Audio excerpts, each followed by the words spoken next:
Hi everyone, I'm Sana. I'm a local realtor here in the Bay Area, but first and foremost, I'm a mom who has lived through the immigrant parent journey myself. Every single day, I talk to families who are trying to navigate the high stakes world of Silicon Valley real estate, and I know exactly how much pressure you are under to make the right choice for your kids. Okay, can we talk honestly for a minute, mom to mom? If you're moving to the Bay Area, I already know what your Zillow search looks like. You've got that school rating filter set to 8 and above, right? Because an immigrant parent, that number feels like the only safety net we have. We moved here for opportunity, and that 10, the school rating 10, feels like a guarantee for our kids' future. But as a realtor who looks at these maps every day, I want to show you how to look under the hood of that number. Because a 10 is great, but a 7 can be a hidden gem. It all depends upon how the rating recipe is mixed. Today, I'm going to teach you how to read between the lines so you can find the perfect ecosystem for your family. Now, let's be clear, I'm not an anti 10 by 10 schools. There is a reason these districts are the gold standards of Silicon Valley. When you buy into a 10 rated district, you are buying a blue chip asset. These homes hold their value better than almost anything else in the country. You're also buying a built in community of high achieving peers and heavily funded PDAs. If your goal is pre-packaged environment where excellence is the baseline, the 10 is a fantastic choice. But to understand why some amazing schools show up as a 6 or 7, we have to look at three buckets GreatSchools, the website that rates the school, uses to create that final grade.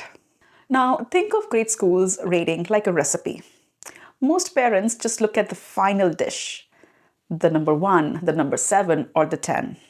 But to the savvy buyer in the Bay Area, you have to look at the ingredients. Great School uses three main buckets to calculate that number, and each one tells a very different story about the school. Now, let's talk about each of these three buckets individually. The first category is the test scores, or the snapshot of today.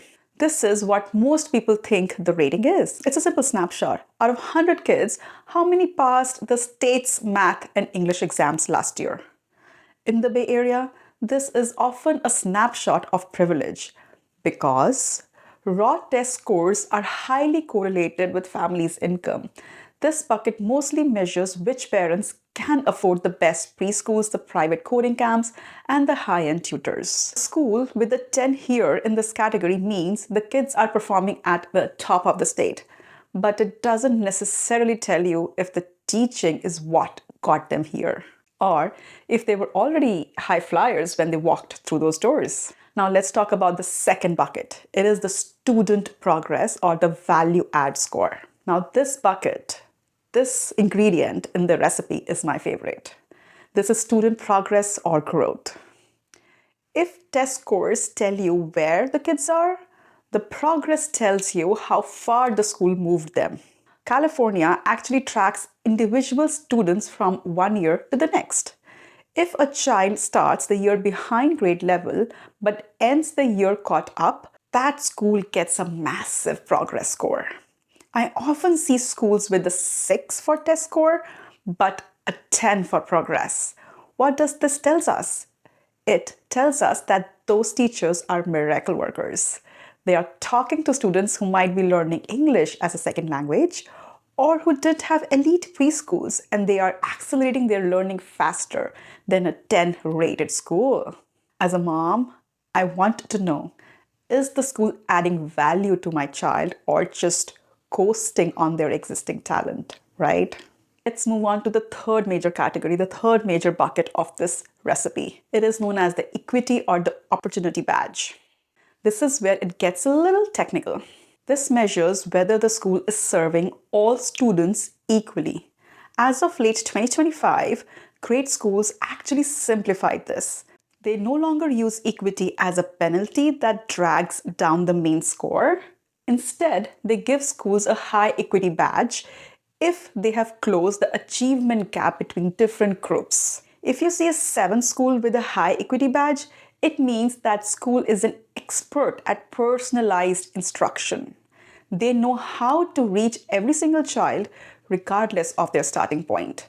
It's a sign of very healthy, very inclusive school culture. Now that you have the ingredients, here is where the strategy comes in.